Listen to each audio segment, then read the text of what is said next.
आप सोच रहे होंगे कि कांग्रेस तो 2014 से ही केंद्र की सत्ता से दूर है। कई साल से दिल्ली की सल्तनत भी कांग्रेस के पास नहीं, लेकिन फिर क्यों ओवैसी कांग्रेस को जिम्मेदार ठहरा रहे हैं? तो इसकी वजह है यूएपीए, जिसका संशोधन कांग्रेस के शासनकाल में हुआ था। आज आप देखते हैं कि दो नौजवान लड़के 5.5 साल से जेल में हैं और बेल नहीं होती है। और बेल क्यों नहीं होती? क्योंकि कानून को बनाने वाले कांग्रेस पार्टी के लोग थे।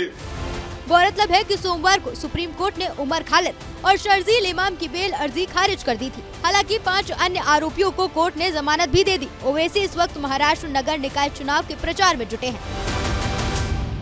हालिया दिनों में सुप्रीम कोर्ट ने दिल्ली में जो फसाद हुआ था, जिसमें बहुत बड़ी तादाद में लोगों की मौत हुई, 40 से ज़्यादा अल्पसंख्यक समाज के मुसलमानों की जानें उसमें गई, कई घर और कारोबार को जला दिया गया। सुप्रीम कोर्ट ने अपने हालिया फैसले में बहुत से लोगों को जो 5-5.5 साल से जेल में थे उनको जमानत पर रिहा किया। 2 अंडर ट्रायल्स को, एक्यूज को सुप्रीम कोर्ट ने जमानत नहीं दी। और जमानत क्यों नहीं दी, इसकी वजह सुप्रीम कोर्ट ने बताई। मैं यहाँ पर खड़े होकर अपनी बड़ाई को बयान करना नहीं चाहता हूँ। जब यूपीए की सरकार थी, डॉक्टर मनमोहन सिंह वजीर आज़म थे, जनाब चिदम्बरम इस देश के गृह मंत्री या वजीर दाखिला थे। उस वक्त उन्होंने अनलॉफुल एक्टिविटीज़ प्रिवेंशन एक्ट को तरमीम किया और उसमें एक डेफिनेशन लगाया था कि दहशतगर्दी क्या होती है। मैं आज आपको पढ़ के सुनाता हूँ कि मैंने पार्लियामेंट में खड़े होकर ये बात कही थी। 2008 की बात कर रहा हूँ मैं आपसे, 2007 या 8 की बात कर रहा हूँ। मैंने कहा था, अंग्रेजी में पढ़ के सुनाता हूँ कि kindly see the section 50A of the Principal Act. It says A, by any other means of whatever nature to cause or likely to cause.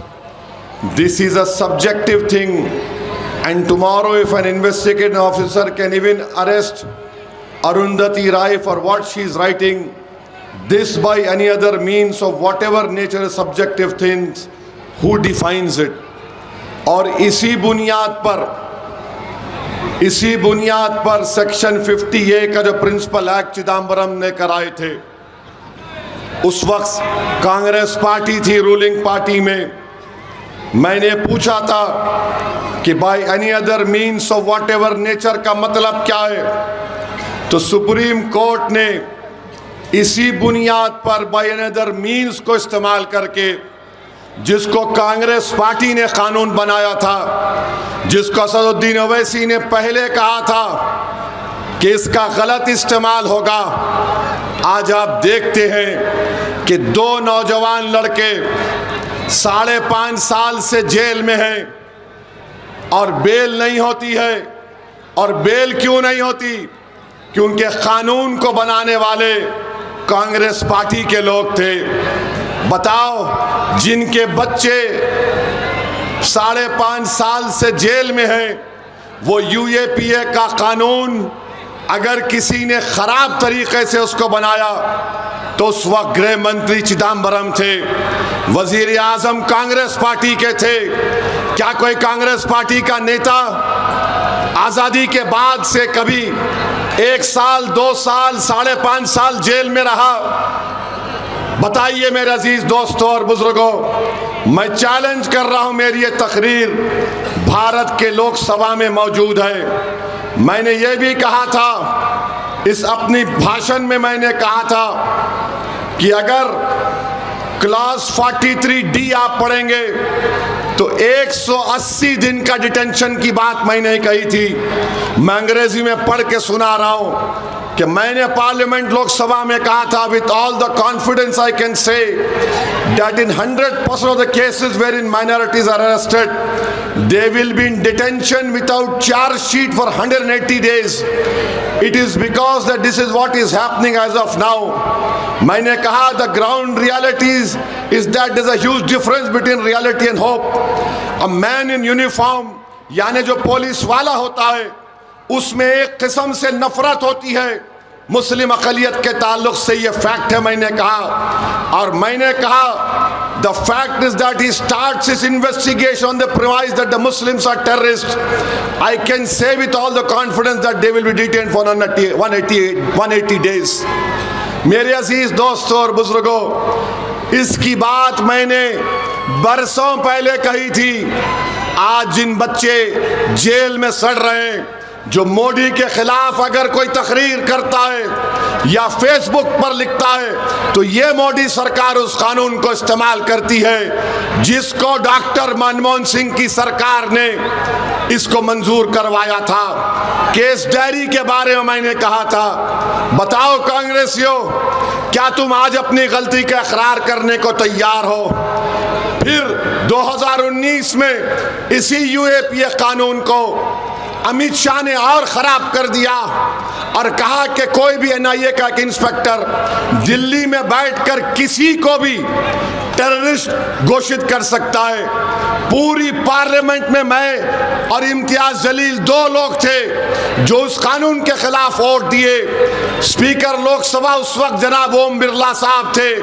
Om Birla साहब ने कहा कि तुम्हारे पास सिर्फ 2 वोट है और तुम अपना ऑब्जेक्शन इस पर मूव कर रहे हो। मैंने कहा सर 2 वोट जरूर है मगर हमारे साथ अल्लाह है। आज आप देखते हैं कि कांग्रेस पार्टी ने ऐसे ऐसे कानून बनाए और ऐसे ऐसे कानून बनाने में मोदी का साथ दिया जिसके शिकार मुसलमान, दलित, आदिवासी ये लोग होते हैं। भीमा कोरेगांव हुआ, 5.5-6 साल लोग जेल में थे।